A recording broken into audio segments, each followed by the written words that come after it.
A gente tem o relatório do custo das violações de dados de 2025 com um viés um pouco voltado à inteligência artificial. Esse relatório é da IBM, todos conhecem a IBM, uma instituição, enfim, não preciso nem apresentar, eu espero.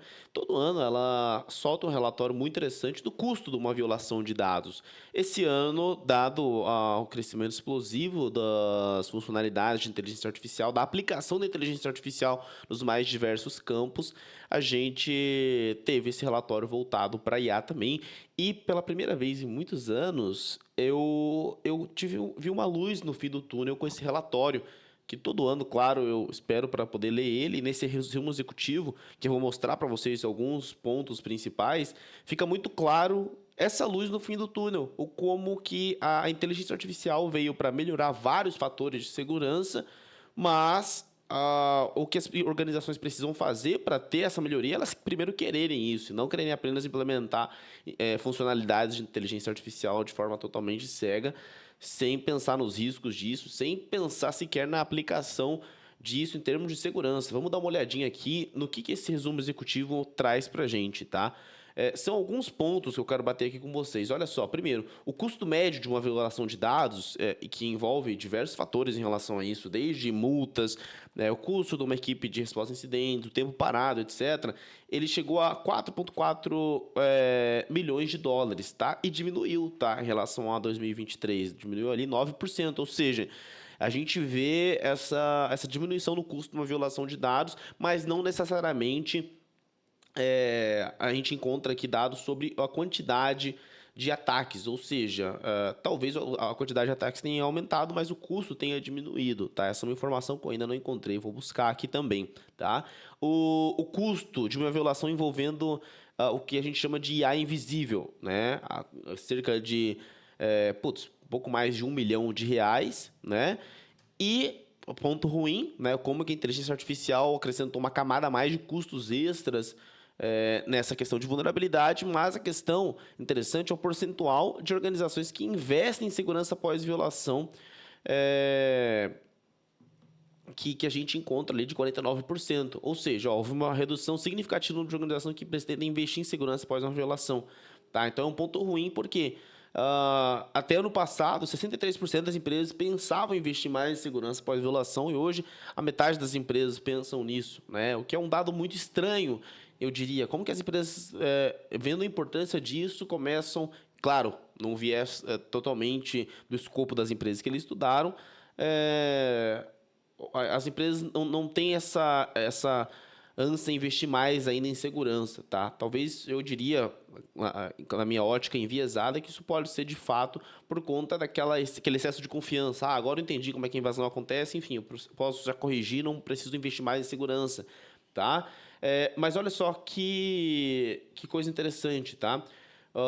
O como que a inteligência artificial, a gente vê em outras situações aqui, o como que ela não foi utilizada para diminuir o mean time to detect, o tempo médio para detecção, o tempo médio para resposta, de forma que isso reduziu o custo dos ataques, né? Como vem aqui, por exemplo, em grande parte pelas próprias equipes de segurança e de serviços de segurança das organizações com a ajuda da IA e da automação, ou seja, a inteligência artificial tem sido utilizada em sistemas de defesa para tornar mais rápida a detecção de ameaças e a prevenção de ameaças. Isso tem ajudado a diminuir o custo da violação de dados. Então, perceba como esse relatório, um resumo executivo, né, você pode baixar no site da IBM, tanto o resumo como a versão completa, mostra essa faca de dois gumes da inteligência artificial. Como que ela pode ser utilizada tanto para ter uma camada extra de proteção que, de fato, é muito efetiva, quanto na parte ruim de realmente ela trazer custos extras relacionados a violações envolvendo inteligência artificial. Então, a gente tem, por exemplo, 13% de incidentes de segurança relacionado a IA, porque hoje quase todas as empresas têm alguma coisa de IA, elas têm uma ânsia de ter alguma funcionalidade, de dizer que tem inteligência artificial nessas funcionalidades. Economia de custo com uso extensivo de IA em segurança. Então, olha só, quase 10 milhões de reais de economia, quase 2 milhões de dólares, né? Por conta do uso de inteligência artificial na segurança. A equipe de segurança que usam IA e automação de forma extensiva reduziram o tempo de violação em 80 dias, diminuindo os custos médios para 1,9 milhão. Ou seja, isso aqui a gente já falou em alguns vídeos aqui, tem vários vídeos aqui, inclusive, falando sobre inteligência artificial, ligando isso para segurança, mas é interessante como a gente vê que quanto menor o tempo de detecção de uma intrusão e consequência de resposta, menor o custo daquela violação de dados. Ou seja, quanto mais tempo o invasor passa dentro da rede, mais caro essa invasão vai ficar. É muito caro ter um hacker morando dentro da sua rede, né? Mas olha só, outro ponto que eu julgo como menos complexo até de ser implementado. Putz, 63% das organizações não têm políticas de governança de inteligência artificial. Como isso? Tem políticas de várias coisas de segurança em geral, mas não tem política de governança aplicada à inteligência artificial. É uma coisa tão simples, né? Mas que a gente espera ter essa mudança aí para o ano de 2026, tá? E que eu e você possamos ajudar a ter essa mudança, conscientizar as empresas em relação a isso.